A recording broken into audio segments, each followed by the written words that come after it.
All right, ladies and gentlemen, welcome to the Throttle Stop Moto Podcast with your host, Justin Bethune. Matt Welch.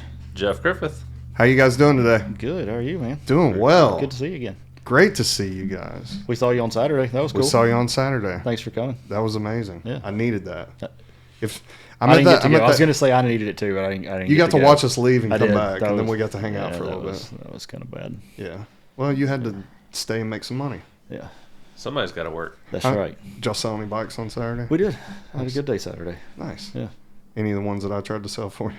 No, but that's next Saturday. I'm sure of it. Sweet. Yeah, thank you. Nice. Yeah. So we did a ride on Saturday. We've got some footage from that. I'll go ahead and start rolling that. And so, Jeff, tell us about where we went. So, Since you're the fearless leader. yeah, we cut through East Ridge, went down to the tunnel down there, the Bachman Tunnel, and went down to 23rd Street, and cut over all the way to 193. Kind of made our way over that way, and followed the rest of the Ironman course. Yeah. As the Ironman course goes out West Cove, you come back 136, and we ate at Los Potros, Yeah, the we Mexican did. restaurant. And they were very nice. They were very quick to serve us. Love that place. Yeah. It's not Did really easy well. to serve 22 sweaty guys on motorcycles at one table. It helped that half of them got the new. They just got a new menu item, the quesadilla. That's So, all. Yeah, I think half of us got that. Yeah. That was a winner. Yeah, if you go to Los Potros, go to get the quesadilla. I think they're the first advertisement on our podcast, and we didn't even get paid for it. Hey, we should. I'll send them a bill. Yeah, do that. Yeah. Let me know how that, Random. let me know how that works out. Forgot about that. There's the Bachman Tunnel. We'll have to cut that out. You got to pay us for that. We went to a nondescript Mexican restaurant in Chicka. Jeff, The only thing there that could take that many people. We had 20 people with us. I walked Yeah. in and she said, "How many?" I said 20, and she goes, "No, really." I'm like, 20. She goes, 20, "You're kidding." yeah. I'm like, "No." it's downtown Chickamauga. It's Yeah. it's the Mexican place, the barbecue place, or McDonald's. That's really all there is, unless we go on down to Rock Springs. Yeah. So, can we quickly talk about how hard it is to do a group ride with 22 super polite ADV dads Oh, in a man. group ride? Well, it's fine if everyone is on the same level of riding, but whenever you're doing these general rides and you're inviting everybody, you're not going to get everybody that's on the same skill level. So, Well, the problem is keeping everybody together because Yeah. everybody's so polite and they want to obey all the traffic laws. And so we had nobody, growing up riding sport bikes and stuff, when we go on a group ride, you always had that one guy that didn't care. Like he would get out and block an 18-wheeler. willing to get hit by a car. Let everybody run a red light, like hit me, I dare you. And we had none of those guys. And so we got completely separated. We needed a police escort with this many people. We did. It was a big group, and everybody's on a big full-size bike. And so Jeff was at the front, I was at the back. And so we got completely separated going down Russell Boulevard. And y'all took a left, and y'all took a right, and we took a left. Yeah. And I saw y'all down there, and I was like, hey, so I had to go ahead of everybody. Ah, that's Like, what you did. Pull over, and then you called me. Yeah. Thank goodness for the headsets. Yeah, absolutely. You said they know. So Yeah, we're they're coming. We're coming. And admittedly, that's always the struggle when we It do is. these things: is do we split the group up? Do we Yep. not even by sometimes on motor rides, Yeah. woods rides, we split the groups up into like an A and B group. Yeah, But you have to. this, if everybody's like you say, acting gentlemanly and Yeah, or no- ladylike, there was a couple of females on the ride. That was Yeah. cool. Good, Yeah. good to see them. Some of the better riders out there. That's right. Yeah, definitely better than Jeff. Yeah. Wow. I didn't get to see Jeff from the back, so Yeah. it was, I tried. that is off of your bike, right? That's off of my bike, Yep. yeah. So we had the 360 camera set up, hanging off the back, and then I had my GoPro, but So we talked about that a little bit last week too, up on the multi. yep, Yeah. 2 up on the multi. Have you ever watched it? Have I what? Have you ever watched your? I have not washed it. yeah. No, I let Mother Nature wash it. Can I wash it for you sometime? Yeah, We I know would that love from for your that. trade-in. Okay. All right. I know. So when we got back, the guy who bought my Tiger was there. Yeah. And the bike was spotless. That's why I didn't recognize it. And he came out and he was like, "Did you ever wash this bike?" And I was like, "No." And I said, I figured they would wash it when I traded it in. He was like, no, they hadn't washed it yet when I bought it. Oh no, I did wash it. I washed it personally, and That's as good as it got. that's as good as it can get. Well, I mean, so your bike has active cruise, right? And Yes, it does. and That's the only thing that's been washed. It's every- it hasn't. I looked at it because I Well, that was just questioned from if it that was even from my worked. last that was from my last ride. Okay. So whenever I would stop, it's been worse. So the washing that I has feel been better, done is from yeah. the gas station with the squeegee. Gotcha, okay. Because the radar did. I got a notification. It was like radar not working. And Yeah, I was that's like, 'cause oh all great, the this thing's already bugs screwed on up on me. And we pulled over at the gas station. I was looking at it, and there was just like a giant moth. Yeah. Just on the front. No It's- wonder. It's Yeah. crazy. That's a conversation on a motorcycle. It now, is. though. I know. Yeah, that my sensor for my active cruise is dirty. My and- sensor Or for that my cleaning is part of maintenance, Yeah, I mean, especially it's like, when you have a chain. Yeah, it is. It is what it is. the chain looked good. It was fine. Yeah, I mean, Long as that stays inspect- clean. Y'all inspected that for me. Yeah. So Yeah, we did that. So that's what y'all's job is. I told y'all I hate maintenance. speaking about talking about Chickamauga, Yeah. So Chickamauga we've kind of become advocates for the city of Chickamauga and them for us as well. We've done a bunch of events in Chickamauga now. We've done their 4th of July fireworks show the last Yep. few years. We had Alan and Shirley out on his Straws bike this year. Yep. We're doing a ride down there to a concert at, help me out, Jeff, what's the... It's on the Gordon Lee Gordon Lee, campus. yeah. So they're going to have, it's Seven Bridges is the name of the band, and they're an Eagles cover band. And we haven't solidified our plans yet to go along with this, but what we're thinking is that we're going to do a ride that goes out of Pandora's or maybe meets at Ross, the Sergeant John Ross house. And so, yeah, we haven't solidified all these details yet, but we're planning to have it so you can drop off like chairs and things like that at the shop so that, you don't have to carry that on a motorcycle. And then we'll take the van and bring the chairs down to the concert so you're not having to worry about that. As well as Meanwhile- have some employees on the ride. Right. Yeah. Meanwhile, we're talking about going to a few Native American sites that are in our area. Chickamauga has a rich Native American history that often gets overlooked because of the Civil War battles that have happened there. So they're trying to bring more attention to that. So we're going to try to help them with that effort. Yeah. I'm down for that as a very small percentage Cherokee person myself Yep. and a native of Chickamauga, Georgia. There you go. See? No, Yeah, it was I'm it's looking forward to it. When was the date on that again? September 14th. It's the day before my birthday. Nice. Perfect good. timing. You can go We'll watch a have band. cake. We'll go watch a band, and it'll be a ride for Justin's birthday. There you No, go. I'm just kidding. I'm not going to hijack. So they've got an initiative now going on with Walker Rocks. They're obviously looking to get into the outdoor space more than they are now, like Chattanooga has. Right. Chattanooga's definitely capitalized on that with the climbing and the paddling and the pedaling, and Chickamauga's kind of looking at the same thing. So they're doing a great job with that stuff. And it allows them to capitalize a little bit on the Ironman stuff that comes through there. For sure. Because I mean, they're a victim in all this. They have to shut down their city to get Ironman coming through there. But if they could capitalize a little bit on it, they kind of get paid back for it. Yeah, they absolutely. get plenty of traffic from that. Yeah, So, yeah.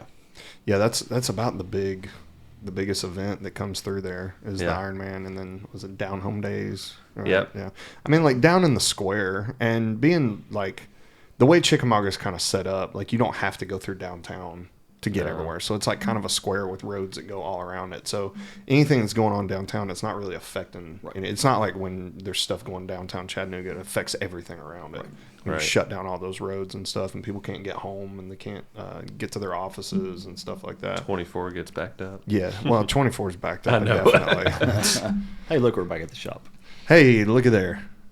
This is a good-looking shop. Yeah, it is. So, I've been yeah, there. that was a fun ride. Yeah, I've been there a couple of times. That was a really good ride. Oh, So- you're about to see your old Yeah, bike. yep. There's the Tiger right there, right behind Kevin. Yep, there it is. Look, it's clean. The guy was like, "Yeah, I spent 2 days cleaning it." Yeah, I wasn't willing to put that kind of time into it. I'm like, it's clean enough. Yep. He told me what he paid for it. Oh, good. Y'all gave him a really good deal. I mean, obviously we couldn't make any money on it, man. I know you didn't make a dime on it. You really didn't. So, yeah, you guys definitely take care of people. There it is. Look, it's a good looking bike, man. You can't. They're great beat those bikes. Things. Yeah. You can't beat those things. So, here's the edited clip that I put together. I love this shot right here. So I just thought that was cool. Those 360 cameras are awesome. You can do a lot with them, especially on motorcycles. Yeah. So that was Yoda. that was fun. I wanted to like ride past the whole group and get everybody, but there was just nowhere for me to pass everybody. Because anytime there was like a 4-lane, we had just gotten split up and there's cars between us. And, Yeah. And then we were on 2-lane 95% of the time that we were gone. So, but it was a good ride. Yeah, we try to minimize the intersections so that there's less of that stopping and get stuck behind another car and things like that. But So imagine middle Ironman. I've carried a lot of cameraman for Ironman, and trying to roll past a group of competitors up to whoever race control tells you to go video now. Speaking of which, I would love to volunteer to do that. Okay, I'll get you hooked up. Yeah. Next time they do that, because I got the perfect bike for it. yeah, for sure. Yeah, we'll throw some Pandora's logos on them. There you go. Go. We'll go first year, so let you get your fill of it or taste of it. That way I can say I participated in an Ironman. Yeah, that's the only way I'm going to do one. That's the only way I'm And doing on it. 2 wheels. Yeah, on 2 wheels, exactly. Yeah. But So, we'll get an official. yeah, I we'll get an biked official the bike Ironman. Yeah. Just don't get me out in the water. I don't want to end up. Did y'all hear about that? The No. CrossFit Games. No. Yeah, the opening event. A guy died in the water on the opening swim. Yeah. Yeah, trying to be like an Ironman. So that was Yikes. scary. Yeah. Yeah. So Yeah. guys, if you do that stuff, be careful. Yeah, no doubt, So, for sure. But yeah, the ride was fun. So now we're going to move on into today's main topic. What do y'all we want to talk about? The R1300 GS Adventure. The GS Adventure. So, So let's start off by looking at the 1250 GSA, because this is probably the most legendary adventure bike ever made. And probably always will be. It always will be, and that is the problem. Yeah. no. Yes, because the No. question is, can BMW make a better bike than what they've already made without screwing it up? Yeah, I mean, I think they proved over and over and over That's- again that they can. I mean, I think that's a lot of people's worry, though. But every time a new generation rolls around, it's everybody's worry, and that's the conversation point is it better? And I mean, as good as they've always been, the following, the new bike, the new generation it's always better. So Yeah. I've got no doubt that this bike will be better, which is it's crazy. From to looking at it, think it's- about that. There's a lot of upgrades on it. There is a lot Yeah. of upgrades. But It's this goes back to what we were talking about with the Ducati stuff. People didn't want it to go liquid cooled. People didn't want it to get away from belts. People didn't Yeah. want to get it for it to get away from desmodromic valve system. If you let your purists control your brand, they will kill you. Yep.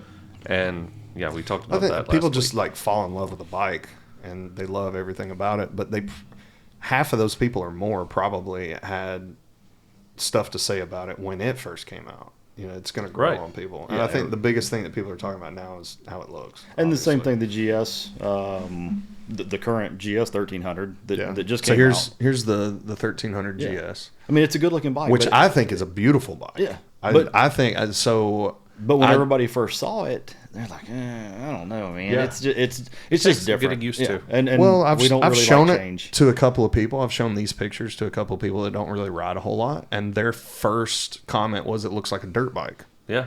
I was like, "Yeah." So I mean, and that's kind of, I mean, it goes along with it, but it does kind of look like a dirt bike, which is kind of the point, which means it's not ugly. And I think that's the direction that BMW is going with that platform. Is the GS is the off-road Yeah. bike, if you will, and the GSA is the touring bike. The touring bike that will also go off road, and I think that's where a lot of people mess up is they say, "This is the adventure bike; it should be the more off road bike." Yeah. And I don't. That's not the way it's meant to be, really. All of them because- can be set up to be more off-road, whether Yeah. you're talking about the GS or the GSA. It's just about how you option it out. But you move up to the GSA, it's going to be taller, it's going to be wider, it's going to be heavier, it's going to be more top heavy, it's going to have a bigger tank. So yes, it's going to be less capable off road, but it's going to be more set up for world traveling. Which is what And not to they're take built anything for. away from the GSA. I mean, I'm not a big guy. Yeah. And I mean, that's what I ride is a GSA, and I ride it off road. And there's no rule that says you've got to fill the big old Well, there's so many 9-gallon tank up. options. Yeah. Well, there's also so many options for height, especially on the new one. Yeah. And there's like 6 or 7, 8 different They've simplified that a little bit now. So you have the adaptive ride height now, and that's how you get to a low model. They're not making a separate low model. Yeah. So if you want to be at a lower seat height, and this is one thing that we're going to talk about with the GSA, it will raise and lower by 1.8 inches, I think it is. I think that's have right. it written down. Yeah. So almost 2 inches of height adjustment, and it will automatically lower as you come to a stop. Yep. And raise back whenever you're going. So when you do need that extra ride height, Which the Ducati does not do. the Ducati does have that ability. It does, but you have to push the button. Right. We haven't pushed the button on yours, so let's go push the button. I have. No. So I see what you're saying. There's an update now that we can do on your bike. And Where it'll automatically lower? Where was that on my trip? I don't think it was available then. I guess not. Because the way it's set up now, if once I start getting into traffic, I have to hold the suspension button down. It'll lower down. And then once you go above 55 miles an hour, it goes back up to whatever suspension setting you had it at. So we can set it. We'll do that. We Well, can set it thank you. I've been automatically waiting now, for and that. I think. See, all you got to do is Because I always forget. I go up to stop and I'm loaded up and I've got a passenger and I'm like barely touching. I'm like, oh. And then by the time it drops down, the light turns green. It was really funny. So that actually came about whenever Harley came out with the Pan America, Yes. and they started making all these announcements that they're the first people to do it. Well, like the next week, Ducati just made it an update. Like you could just do that on your suspension. We like, okay, you can do it. We can do it too. Yeah, and the difference is on the Harley is it's just the rear end, right? The BMW, it's front and rear. It's the whole suspension, right? I don't know. I don't know on the Harley that is. I think it is rear only on the Harley. But On the Harley, it's just for stopping.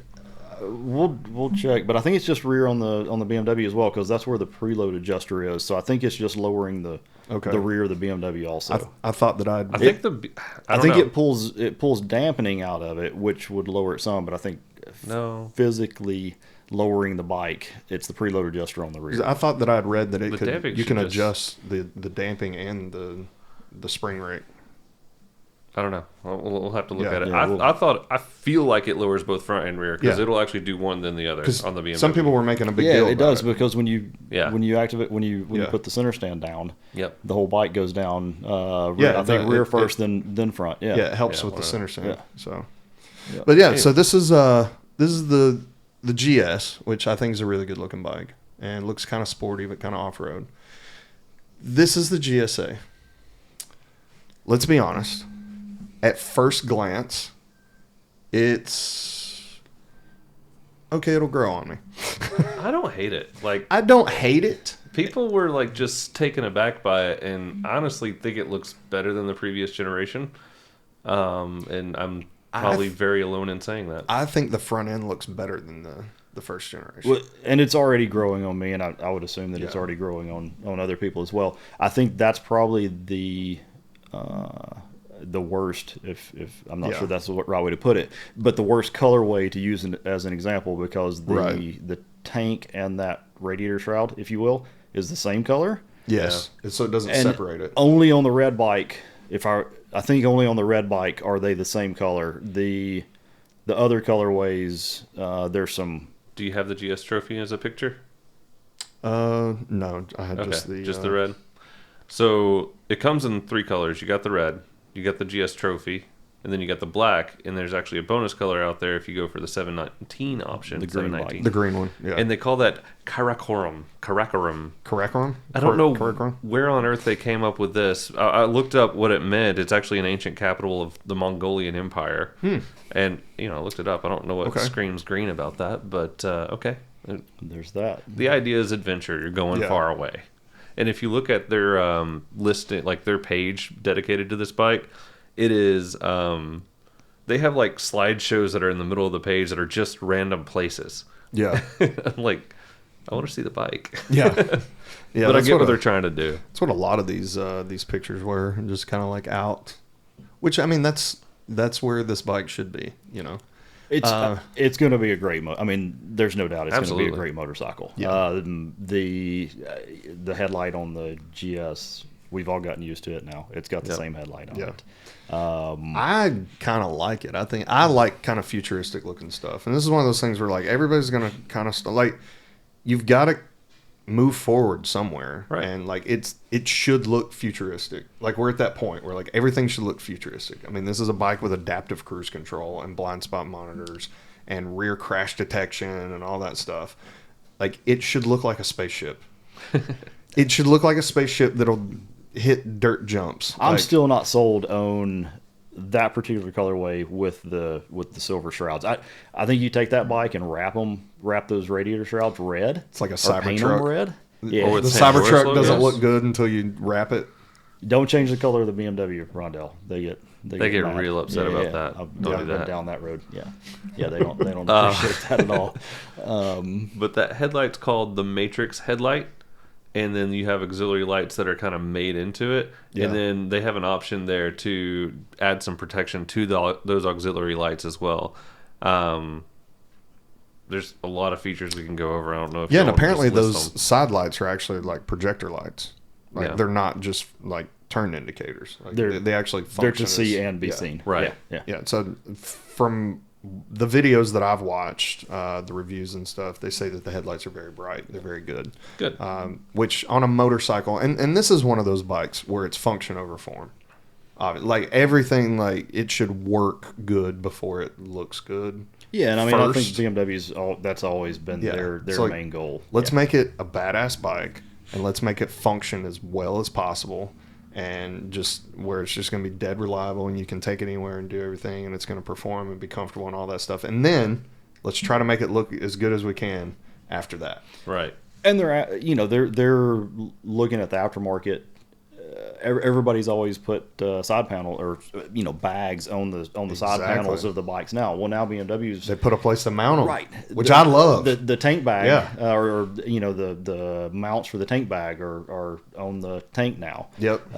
So Yeah, I've got And you those. got to consider that, whenever they're building You a got a picture of it, GSA, they knew that they're going to have to make it have a big tank.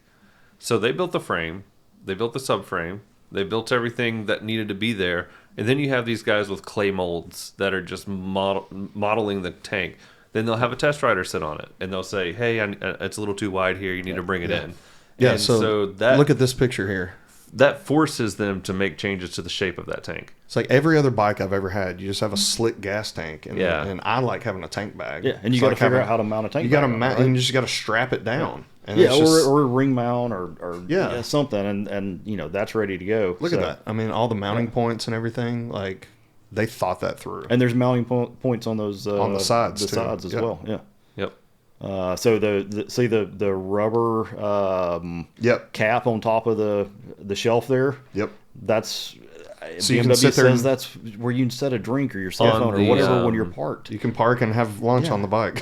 On the GS Trophy, I saw. I don't know if it's available on the other ones, but as an option, they have it where you can make that like a metal plate and have it where you can hook things to it. Perfect. Yeah, I mean it'll be a great bike, and everybody will get used to the looks, and 6 months from now, or a year from now, after Yeah. it's been out for 6 months. Well, I've just been looking at it for a it's- couple of weeks. It's already Yeah. grown on me. I mean, some of the comments people have made, obviously, is it looks more like a Lego bike than the Lego bike. Yeah. It looks like they took I will buy that set. Yeah, I wanted to. I wish we already had that for the show instead of the Ducati here. That would have been good. Some people say that it looks like they took two BMW key fobs and put on either side of the gas I tank. heard that. But yeah, I can see that. Yeah, just things like that. But look at this picture. So you throw your panniers on there. Now it's starting to look like It looks like a GSA. Yeah, it's starting to look proper. It looks like something that you want to hop on and just go hit the dirt roads for a month. Yeah. Like that looks sweet to me. And I haven't seen the accessory yet, but rumor has it that that's supposed to be a wheel mount on the side, so you can mount a spare wheel and it'll lean against a gas tank. Yeah, so I just, saw a picture where they had two spare tires. Okay, I haven't seen mounted. that Yeah, yet. and they're kind of like in a triangle towards the weird. front. I guess so you can so it doesn't affect the handlebars. Okay. Yeah, so but there's a video out, and I saw it yesterday, of bikes leaving maybe, I don't know where it was. It was some BMW facility with knobbies spare tires hanging off on of the them. side of it. Yeah. Not a wheel and tire, just the tire. That is absolutely not wanting to have a breakdown out there, you know. Well, you don't have to wear them around your waist. Yeah, now. yeah, exactly. Well, I mean, you've seen all the videos of the guys that go across continent and stuff, and they've got a tire strapped to the top on the back. That's what BMW is known for. I mean, Yeah. we're instructed as a dealership that if we have a traveler, we drop everything and take care of that traveler. Yeah, that's good to know. One of the biggest things on a BMW. There's take not as care of many you either way. Ducati dealers. We'll take special care of them. But one of the biggest things that's controversial on this bike is the automatic shift assist system. Yeah, let's talk about that. Yeah, Because there's multiple different options. right. So you can get one with a clutch. So no, you choose the ASA or not. Okay, so I thought that I read that you could get one with a clutch or one that's completely automatic with no clutch at all. If you get the ASA, it's not going to come with a clutch lever. So it's using two servo motors to work the clutch and to shift gears. So that's where I the messed shift up. drum. You can either still shift manually with no clutch, or it'll shift for you. Right. Okay, that's where I was. Yeah. So for us in the off-road world, we look at the Recluse clutch. It's going to work similarly to the Recluse clutch in that you can stop and not pull in the clutch lever. It doesn't have a clutch lever to pull anyway. And then when you take off, if you have it in manual mode, you just shift gears like normal, because at this point we're not using the clutch to shift anyway. Everybody's got quick shift on these BMWs. So it's really not going to be any different for most of those people, except the shifts may be a little smoother. On the drive mode, it's stop or go. I mean, you all you have to do is mess with the throttle. It'll do all the shifting for you. And within that, you have different modes you can ride in.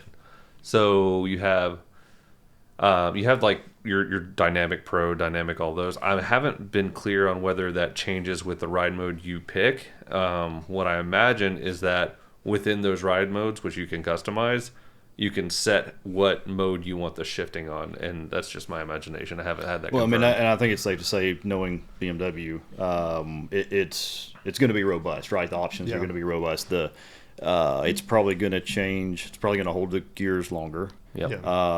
When it's in, say, Dynamic Pro than it is in rain or road. It's probably going to learn your riding habits for those shift points. Yep. Like a new vehicle will, right? You go buy a used truck that somebody's babied around, and you stick a trailer behind it, and it's garbage because the shift points are learned. And I think the motorcycle is probably going to do the same thing. I would say being an automatic transmission, it's going to be ran by the computer, so you're going to be able to tune that transmission just like you would in a new car. But I think that's the important thing, is we can't look at it as an automatic transmission. We can't look at it as a CVT. It is a manual transmission with input and output shafts and first through sixth gear. It still has the same structure internally. Right. And it's only, instead of your hand actuating clutch, internally it's got an actuator that's going to handle that for you. And then instead of your foot actuating a shifter, internally it's going to handle that for you. And it does still have a shifter. Yeah. But there's no, that's how you're going to use it. Yeah, that's how you're going to manually shift the bike. Completely different than, say, Honda's thought process, where you don't have a shifter. No shifter at all. You've got buttons on the left switch gear. But with the BMW, it's got a shifter at your foot, but there's no mechanical connection to the transmission. It's only a signal that says, oh, he just upshifted. I need to go to second gear, third gear, fourth. And if anything, I think this is going to bring more people into motorcycling as this catches on. I mean, I already see other manufacturers copying this, like verbatim copying this with an actuator on the clutch, an actuator on the shift drum. And, we're going to see more and more of this. And this is the same thing that happened in the car industry, where you got away from stick shift and you had more and more automatics show up. Well, now we have automatics that, you hit the gear shifter over and you can shift up and down like you did with the manual, but it's still not the same as it was with a stick shift. Yeah, now everything's gone to paddle shifters. But it made Or cars you get more accessible. Get an electric car and it's got no gears. Yeah. Really doesn't even need a brake pedal anymore. No. It's crazy. No, you don't. You don't need a brake pedal at all. So, yeah, that's it's gonna kind of go that direction. And you think about BMW and think about who's buying these bikes the most, and that's something that's definitely going to.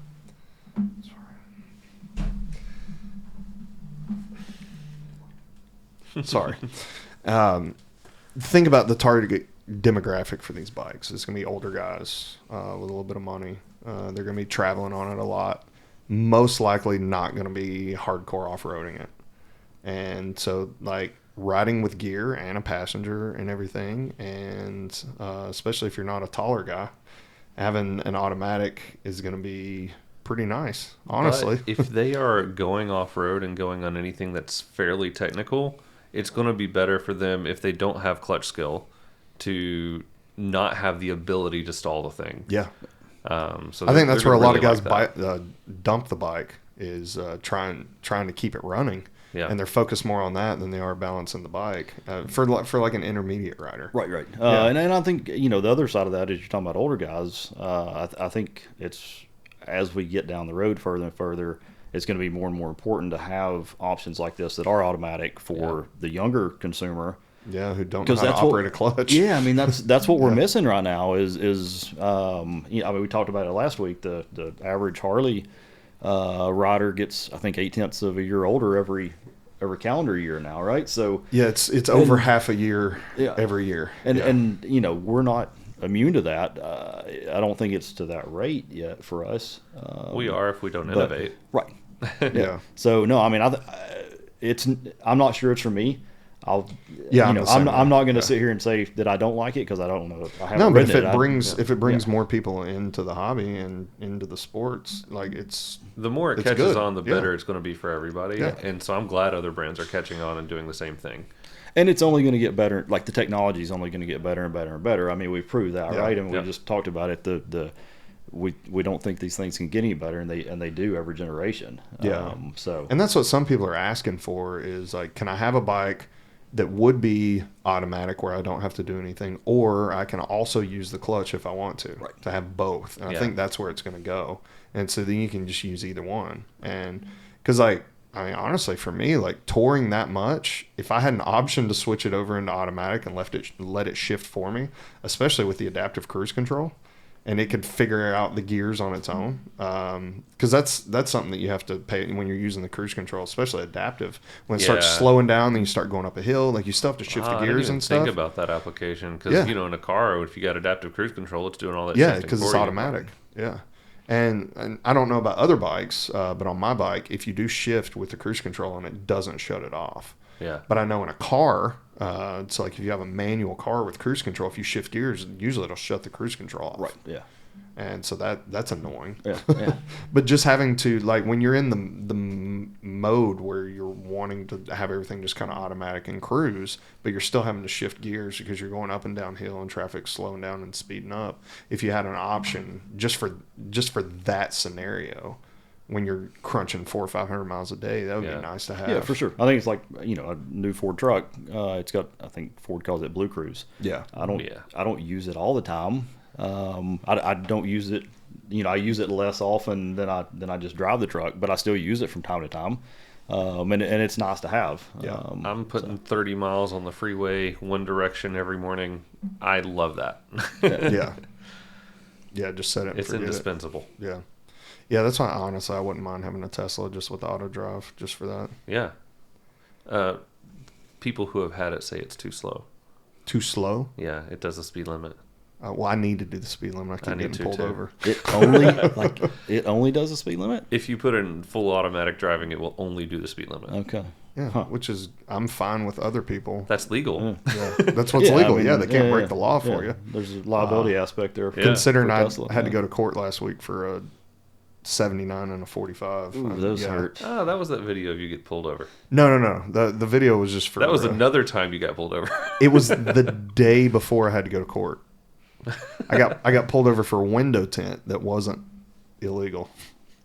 That's another story. We'll talk about that. You can go to my Facebook if you want to see that. That's a whole nother conversation. So let's talk about the big three numbers everyone wants to know. So you got power.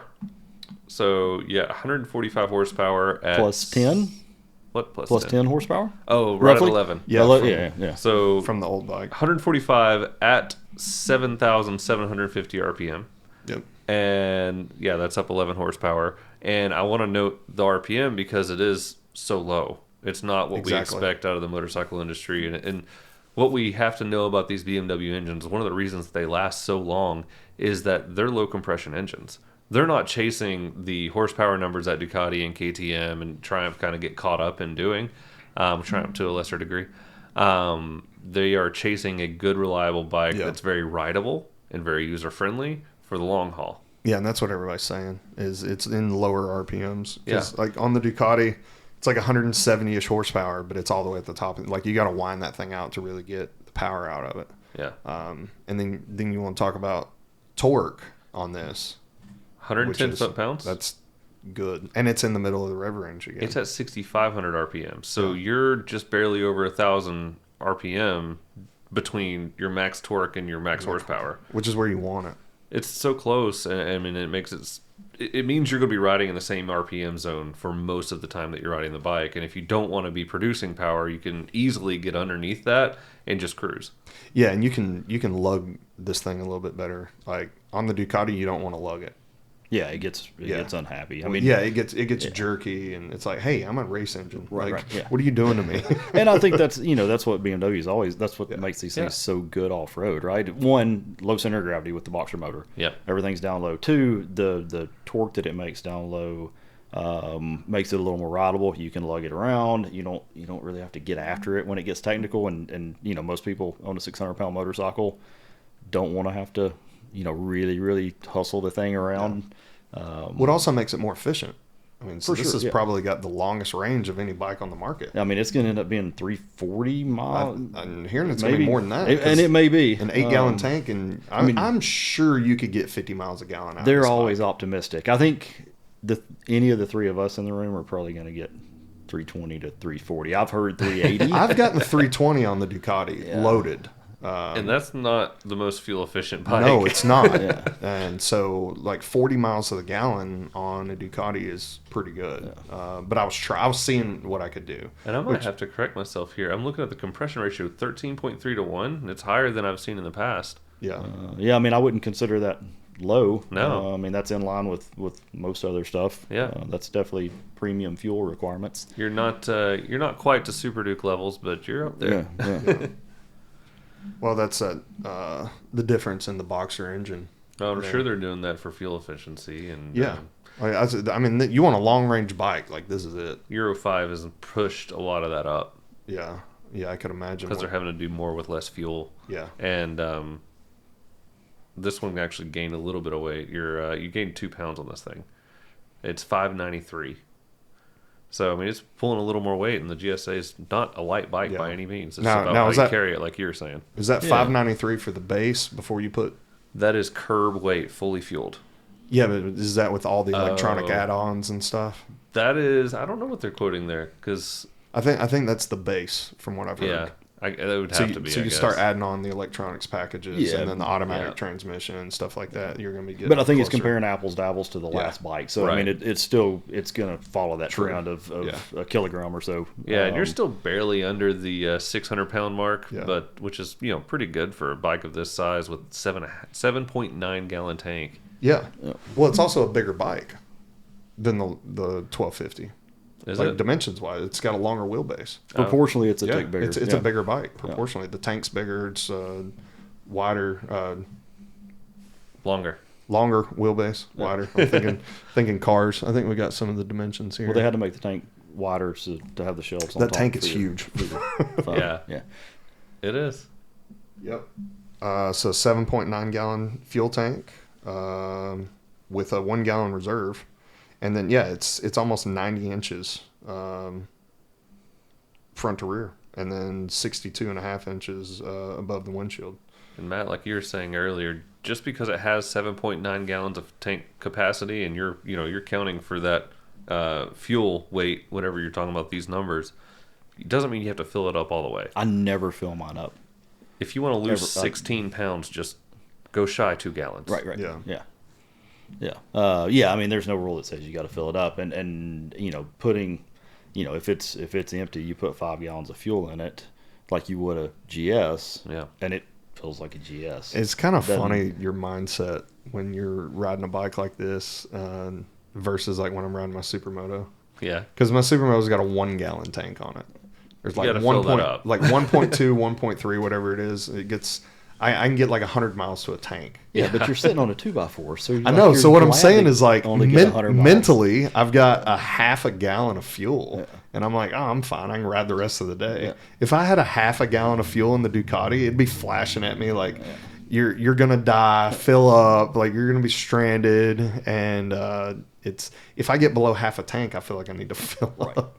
I think that we need a motorcycle ecumenical council to bring everyone together and agree on one standard for weighing a motorcycle.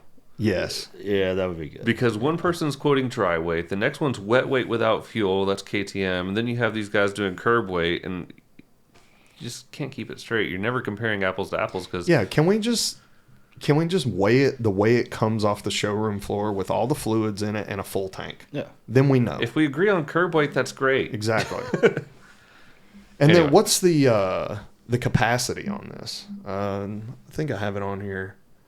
478 pounds of payload. And so the max, your gross vehicle weight is almost 1,100 pounds. So that's. You're doing good. Yeah. But isn't the payload down a little bit from the 1250? I think I it's don't even down know. like 10 pounds. It wouldn't. I mean, it with the motorcycle being a little heavier, they're going to look at payload. What a tire will carry, right? So yeah, I mean, if the motorcycle is heavier, I wouldn't be surprised if the payload is down a little bit. That 478 is getting overloaded for sure. Yeah, I know. Are we counting people there? Yeah, that's payload. Yeah. Wow. Yeah. So I mean, you think about it, if you're a bigger guy like Yeah. me, I'm 220, and then I throw a passenger on there. We're getting with gear and everything. We're 400 pounds. Yeah. and then you start filling up 3 bags. Yeah, and, then and this, bags that's and our gear, yeah. and like I guarantee you, on the Ducati on our trip, we had 600 pounds on there. Yeah. Right. Like So for sure. you were way north of what Ducati recommends. I would definitely. And we had no problems. Yeah. No, and that's a safe. That's always a safe number. Yeah, I mean, they right? have to cover their. Yeah. And the GSs themselves. don't have the reputation that like Goldwings do. We always talked about Goldwings and their weight capacities and the people who ride them. They're overloading the bike just themselves if you're carrying a passenger. But instead of going ice cream shop to ice cream shop, we go Starbucks to Starbucks. So Yeah. You got to park in the I malls. don't drink coffee, so I go to Good the for gas you. station and get me a Monster. Because for me, I'm worse. Nope, not I'd be good better- for you. Never mind. That's not good. Hey, I'd be better off doing coffee. How many B vitamins are in that coffee? You know, none. That's the answer. Nothing we do is healthy. Monster's healthier. Are we really talking about being healthy while we're talking about riding motorcycles? We're already taking our Hey, life. I into our gotta stay hands. healthy to be able to ride the motorcycle. There you go. So, I gotta work at it.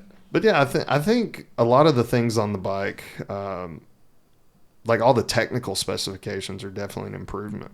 Yeah. Here's one. I like the new engine guards that they put on there to keep the bike from kind of tipping over when you drop it. Yeah, and That edge. obviously they've always been there to keep from killing rocker covers. on Yes, these yeah. bikes, yeah. but yeah. But now it'll keep it from kind of going up That's onto back the handlebars. to LT days. Remember the LTs had the big I wasn't around rubber back then. bumpers? You've seen them come through the shop. I have. You Yeah, probably- I remember those big rubber bumpers. Yeah, you You're right. probably dropped one like everybody else has. I haven't dropped one of those. I've dropped other things. So Terry dropped one, an LT. He'll love me telling this story. This is going to be his favorite. He was they were at some rally, and he's on a big LT BMW, and dropped it in the middle of 100 people. Riding it? Well, trying to ride. Oh, Yeah, no. yeah. He ran out of talent at some point. Oh man. Yeah. Well, LT stands for light truck, Light right? truck, yeah. Those things did. They sound like a jet ski Yeah. riding down the They road. look yeah. like a jet ski. Kind of, yeah. I had someone show up at the at church with one of those, and I'm like, wow, those things still are around. I mean, they stayed around. They're still kicking. They're Unfortunately, we still have to work on them. I mean, I don't know. They're great bikes, but they are a big motorcycle. The most embarrassing drop I had, I was in Colorado on the Tiger, and I was 30 feet away from the bike, and it fell over. Wind? What? I still don't know what happened. I pulled up to a gas station, and apparently there was just enough grade going up to the gas pump. And so when I put the kickstand down and then got off, the bike was just like straight up and down. Yeah. When the suspension reset, and because I just hopped off and ran because I was about to pee on myself. And the bike, when the suspension reloaded, it just stood straight up. And I come back out, and there's a bunch of Harley guys standing around my bike trying to pick it up.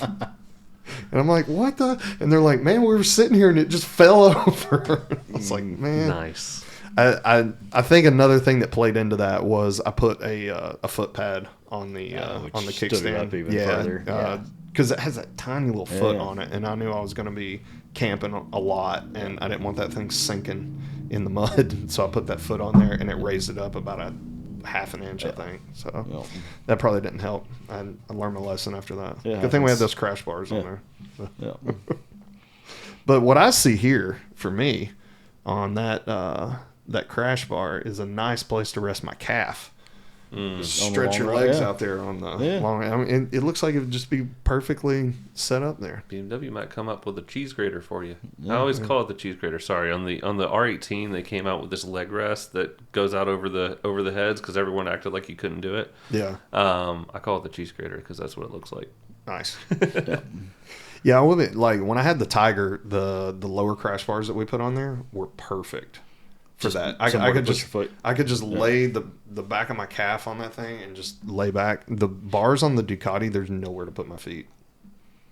It sucks. I need some pegs out there or something. Some highway pegs out there. Yeah. So when I had my Beta Supermoto, I would stretch my legs out and just rest them on like the radiator shrouds. Yep. Yeah. Stretch out like that. I don't know if I can get my legs up that high anymore. I know. that was a long time ago. I'm not sure my hips will let that happen these days. So now when I need to stretch my legs, I stand up and then I sit in Kimber's lap. Yeah. That's the most comfortable place that to works. sit. Yeah, that's my back rest. So. Lovely. So, all right, let's go over a couple more things on this. Is this still shaft? Yeah. Shaft driven? Yeah, they're not going away from that. Yeah. They're not going to deviate. So single-sided there. Look how wide that thing is. Yep. It is. Yeah, it is a wide motorcycle. I mean, you have to feel protected behind that thing. So it's got to give you some good wind protection too. Yeah. Oh. Yeah, that was one thing that they talked about was wind protection on this bike. They even added the extra little. You see the little red flags up there on that picture. Yeah. They add those little red flags to give you a little more deflection. So they do talk about that in their notes. They have two different options for windshields.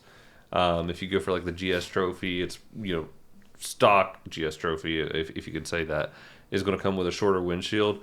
But if you go for like their 719 Karakoram, I had to bring that up. It has like a higher touring windshield, so it's going to depend on the way that you load yours out. Yeah, so the windshield's bigger than the GS, and then it's also electric. So on the 719, they have the electric option, and they're going to have that as an option on everything. Yeah. I say the 719 because that's going to be like the standard build for it. Yeah, I'm a little jealous of that. The 719 one. For what I paid for that Ducati, I feel like I should have a switch that raises and lowers my windshield. Dude, but the Ducati one is so easy. It is easy. You just shoot.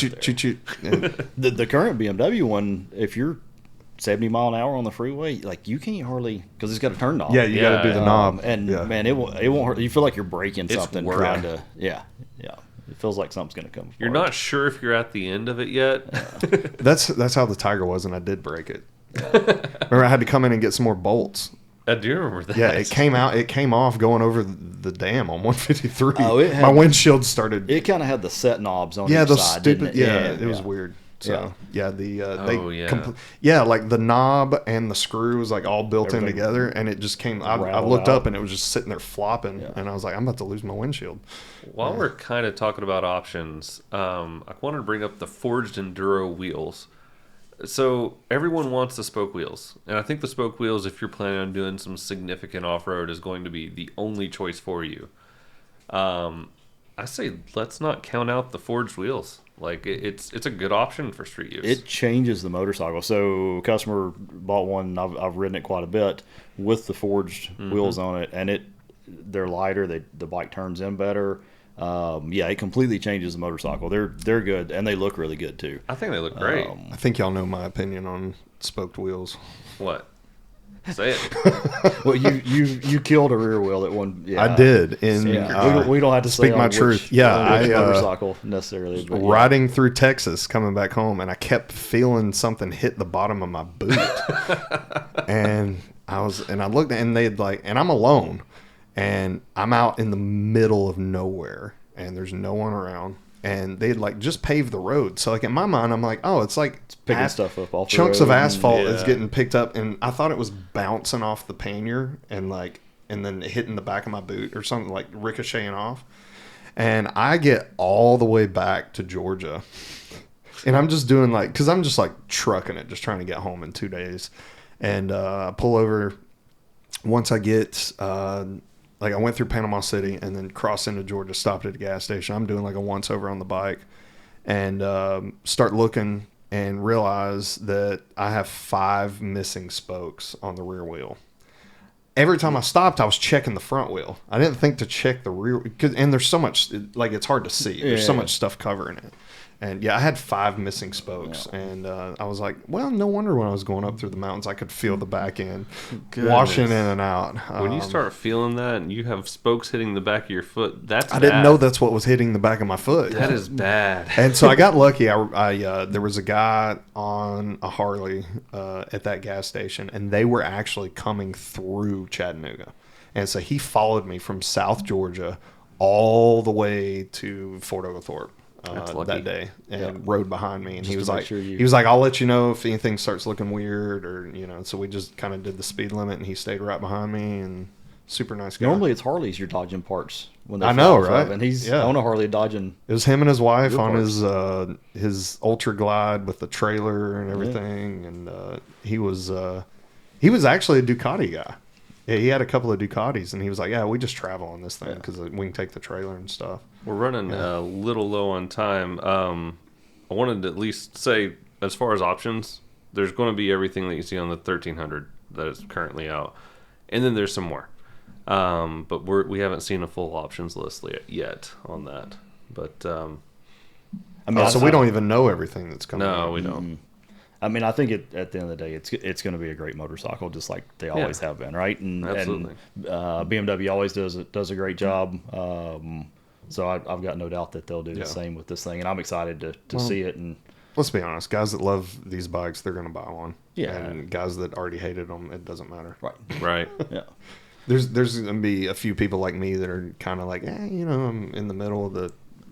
Could possibly be swayed to get one. And if you don't like it, we still have some 1250s. Now's your chance. That's another big question is are you better off to buy the 1250, a 24 model, or should you wait for it just depends on what you're after. So, if you're after the performance, the new bike's going to have the performance. If you're after holding your resale value, they have cash right now available from BMW that's helping you buy down that bike. The 24. And it's the last of this generation. There's still going to be people who want that bike. Yes. So, I mean... And it's already got all the kinks worked out. It's been proven. Yeah, I mean, I'll be honest. If I was buying a new bike to go just travel the globe on right now, I would probably just go ahead and get the 24 1250. Yeah. Because the parts are going to be there. People know how to service them already. Yeah. It's bulletproof. But there's some people waiting, and the people that are waiting are after their performance, and there's a lot of people who are just innovators and want to see what the new technology's like. And then I'm one of those guys. We've got deposits on the new bike, so I mean we got customers waiting on them to get here. Yeah. Yeah, so I can't wait to see one totally kitted out. I'm excited to see it in person and actually be able to ride the thing. Yeah. It looks like an adventure, like it looks like an adventure bike should, I think. And if the 1300 GS is any indication, the bike already, despite the comparable weight, the bike already feels lighter, acts lighter. It has a lot more power. It feels like it has more power than what they say. Well, the engine actually got lighter, right? Yeah. So the weight it's technology. It's the components that have got it back up to the same weight. So getting the engine lighter, the bike's going to turn better. It's just going to feel better all the way around. So like two things that I want to talk about before we wrap up on this topic, and we look at the picture from the rear here. Apparently, there's a charging port in the side pannier, which I love. Yeah. Oh my god, I want that so bad. They do that on the current Vario side cases too on the GS. So that is a great idea. Also, the built-in tail lights into the panniers. Yeah. And then the rear crash detection. So the rear radar will sense a car coming up on you too fast and start flashing the lights rapidly. That's great, especially if you're riding with other people, and it can prevent another bike from crashing into you. Yeah, for sure. Or you're sitting at a red light and somebody comes sliding up behind you. Does it also show something on the dash? Yes, it will let you know. Because I'd like to let out on the clutch and go forward a little bit. Yeah, I think that's which my Ducati does that because it's got the blind spot monitor, so it'll start flashing if somebody's coming up behind you. Let's test it. I have, and I don't want to again. Little pucker factor on that one. That's why you like to ride in the back. Yeah. Yeah, I'll crash through a couple of motorcycles before I'll get rear-ended by a truck. So let's look at before we wrap up on this. I want to kind of look at this and think based off of this, like what this thing's going to look like. Like put a top box on that, add a top crash bar, and then some side bags, and then some sweet yellow amber fog lights, and a rider on that thing. It looks like it's supposed to. Yeah, Yeah, it's ready to go. I don't think it really needs anything, depending on how everything's set up. Like, I don't like a top box. Carla, my wife, doesn't like a top box. Really? Neither does Bree. No, we ride off road and it just beats her to death. So, okay, well, off road. Yeah. Kimber likes it because she likes to have something to lay back on. Yeah. I like the way the bikes look without a top box on them. I think it looks good. I think I'm excited to get it. I'm more excited about the other colors than I am the red, where there's some different. I'm partial to the red. I think like you said, I think you wrap that front to match, and it looks sick. That's the one thing, honestly, I don't like about my Ducati is the brush. I wish it was just all red. Yeah. I need the seat to be black, like all the way black. Yeah, when you're sitting on it, and you're not gonna see that. Hadn't BMW always done red seat inserts on red bikes? I feel like they have. Yeah, and then the HPs and things like that. All right, well, there's our comprehensive review of the GSA 1300, the BMW Adventure. It's mostly positive. Yeah. No, it'll be good. And as soon as we get one, we'll do a test ride. Yeah. On it. Yeah. How many? Are they going to do any kind of demos or anything before y'all get them on the? Well, you're going to get to ride one, aren't you? Normally they'll do some product launch training, and I'll get to go ride one. So depending on what they'll allow, we'll strap a camera to you. Well, depending on what the non-disclosure looks like, we'll see what happens. Sweet. Yeah. Looking forward to it. Any idea when that'll be? I haven't seen any dates yet. Okay. Yeah. We'll be patiently waiting. Yeah. So. All right, let's look at this Klim helmet over here. Klim helmet. Okay, so I was going to say, get in there and... Let's get in here. There is a green material on the head of that helmet. Yep. You can see that fairly well there. So that is a material known as Koroyd. And if you have a chance, go on Koroyd's website and watch the video that is Safety Initiative. I actually found it easier Googling it. But their point in this Koroyd material is that EPS, the styrofoam liner that we have in most of our helmets, it comes from the packing industry. Yeah. And it hasn't been changed in helmets in 20 years. So they came out with this to kind of mimic what, Beehive, that pattern. Yeah, it's a honeycomb. It's a honeycomb pattern, and we've used it in aerospace to kind of dampen the blow of an impact if that does occur.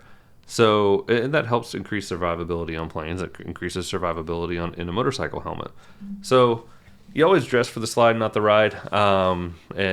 So what they have compared everything to is the European standard allows for 250 Gs in an impact.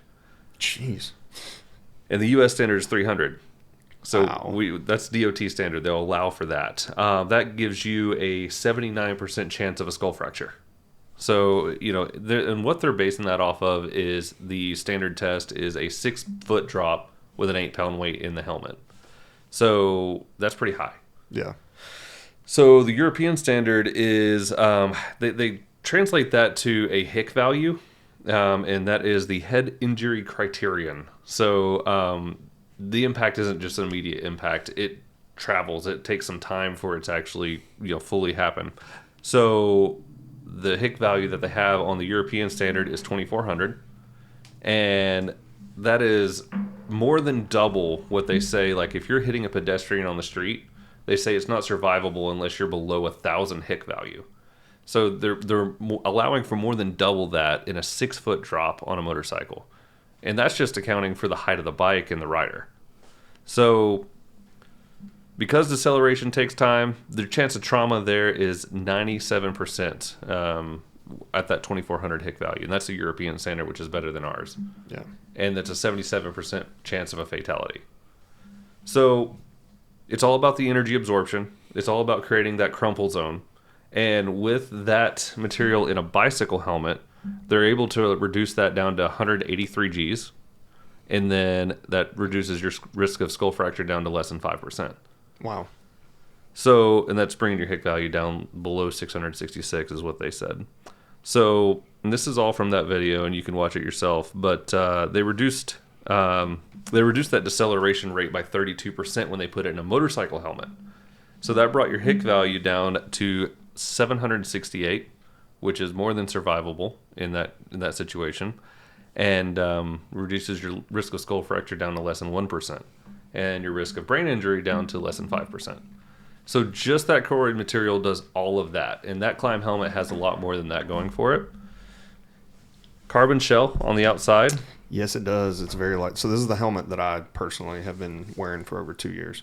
And the carbon shell is not just for being lightweight. It also creates another crumple zone. It creates something that's going to crush in an impact. Because these helmets are meant to be single use only. If you crash in your helmet, you need to replace it. Yes, I see a lot of people screw that up. Yeah. You see a lot of sport bike guys riding around with scars on their helmet. And you're Things like, been down the "Dude." road 4 times. Yeah.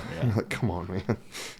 So you've got that going for it. Another crumple zone there. You've got a really good aerodynamic helmet because you got a lot of these helmets that have a beak on them. Yeah. And a lot of those, I've worn some helmets that if you look the wrong way, it'll pull your head that direction. Yes, it will. This doesn't do that nearly to the degree. There's obviously going to be some resistance. Yeah. But a lot of that's because it has this rear spoiler on it. And that spoiler kind of brings a lot of the aerodynamics, keeps it from collapsing in on itself and sucking the back of the helmet. Yeah, I can attest to that because before I got this helmet, I was just wearing a motocross helmet on my Supermoto. Yeah. And then when I got the Tiger, I got this helmet, and night and day difference. For Wearing sure. a motocross helmet. Well, and a lot of that is the flow Yes. through here. I mean, Right. on a motocross helmet, that's the visor is Yeah. on the It's a on the sealed up shell. as Yeah, it's possible. sitting on it. And I mean, you can stand up on I do all the motorcycle time. running 60 mile Oh, I've an hour done- down I've the done it road, doing 100 miles an and hour. You hardly even Yeah. notice that there's any drag on your Yeah. head. But yeah, I mean, Jeff just rattled off a bunch of cool specs, but at the end of the day, it's a great helmet. Now you got to replace it. Yeah. You have to be able to wear it. Yeah. How many of us in the shop? There's 5 or 6 of us Yeah. in the shop that wear that helmet. I wear that helmet. Yeah, it's really good. And they keep did a great plenty of job them with in it. stock. Yeah. The side right here, this was something that came about after the Simoncelli incident. All these manufacturers, and I'm not sure what Simoncelli was wearing as far as that's concerned, but all these manufacturers have started putting a bolt all the way through the helmet to make sure that side strap doesn't come undone. Yeah. And then they have this magnetic connection here. I don't know if you can see this in the camera, but Here. here we go. It kind of latches in on itself, and there's no way that I'm taking this off without pulling the red part. Yep. and there is no way. So anybody that rides, we've all made the mistake of putting our gloves on before we put our helmet on, and then you're like, crap, I got to take my gloves off, strap my helmet. You don't have to worry about that with this. So I've always worried that little pull tab is going to get hung in a collar, something, right? Yeah. It never has. It's never happened to me either. I've got over yeah. 20,000 miles on mine, and it's never once given me a problem. And there's so much more we could say about that helmet, but I mean, ultimately, come and try it on. And my point in saying all of that is not just to sell you on the Koroyd material, because there's great helmets out there that don't have that material. They have different liners inside, the EPP, EPS, and there's another one, I don't remember. There's the MIP system too. And there's things that have the MIP system, and that kind of helps you with the multi-directional impacts. But all of that is to say that don't go for the bare minimum, because the bare minimum in the U.S. is, it's crap. It's not a good Not to helmet. mention, they're uncomfortable. I mean, if you're wearing these for any hours on end at all, like, get a comfortable lightweight helmet and get fitted for it. Yes. More often than not, we see people wearing helmets, and if you grab the chin bar, it'll just rattle back and forth because it's a size or two too big, because it was comfortable in the showroom when they bought it. And then they start sweating in it, and the pads compress. I'll be honest, it's probably about time for a new helmet for me. I've lost a lot of weight since I got that one, and a lot of it's kind of in my face, and the material's kind of gotten compressed. Like I said, I've got probably 25,000 miles on that helmet, and a lot of it is just while sweating. Yeah, you probably do. And I'm pretty much, it's starting to get pretty loose, and I had a really big head, and I think it's getting a little smaller as I'm getting older. But I've got the carbon one, and I'll be honest, I would like to. Do they have a red one in the I'm sure we can find a red. I don't know that there's a red in the colorways this year. I don't know. I'm sure we can. Find I need something that matches the Ducati, but I'm not going away from this helmet. I'm definitely buying the carbon one again. It's the best helmet I've ever owned. Yeah. I wear it on my Harley. Yeah. I take the visor off, and so it's pretty much the only helmet I ever wear anymore. I wear it on my sport bike. Obviously on the Supermoto it looks great. Yeah. And then if I'm on the Harley or my CBR, I just take the visor off. And it looks good with the visor off. It actually looks really sick with the visor off. Yeah. I have a lot of people ask me what kind of helmet it is. It's kind of got a Simpson. Well, you kind of look like look about it. Ant-Man a little bit. Yeah. Plus I got my headset and everything in there, so like I don't want to be swapping out helmets all the time. And we can talk a little bit, like you have a lot of people that are just wearing a little half shell helmet. Yeah. And I want to find it, because Icon came out with a helmet one time that showed the statistics on impacts and where those impacts were happening. And I always wanted to just buy one just to have it on display at the shop, because that would help, sell people on wearing a full face. If you did the math, you had like 19% of accidents happen to this right side of the face, and that was a little more than what happened on the left side. But when you got this section as well, it added up to about 40% of accidents happen to your face. Yeah. Most of the time, you're not falling directly on the top of your head. Imagine that. You're going down on your teeth. So, I mean, wear a full face. Yeah. I mean, and wear a good one.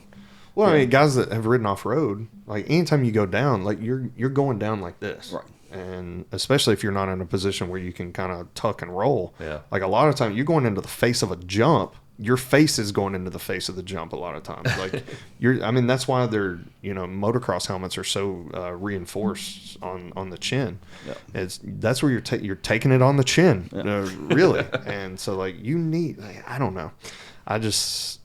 I'd be nervous as all get out trying to ride without something covering my face. Yeah. Can't be messing up the moneymaker. I wouldn't look too good on camera on the podcast with a messed up face and no teeth. Right. With your jaw wired shut. Yeah. What's up, guys? How you doing? Cool. All right, guys. Well, that was another great show, and I hope everybody enjoyed it. If you got any comments, leave them down below, please, because I know everybody's got an opinion about the GSA. And we want to hear it. Let us know how much you love it, how much you hate it, how much you don't give a crap, whatever. Let us know. So. Yeah. All right, guys. So for the Throttle Stop Moto Podcast brought to you by Pandora's, I'm Justin. Matt. Jeff. All right, guys. Peace out. See y'all on the next one.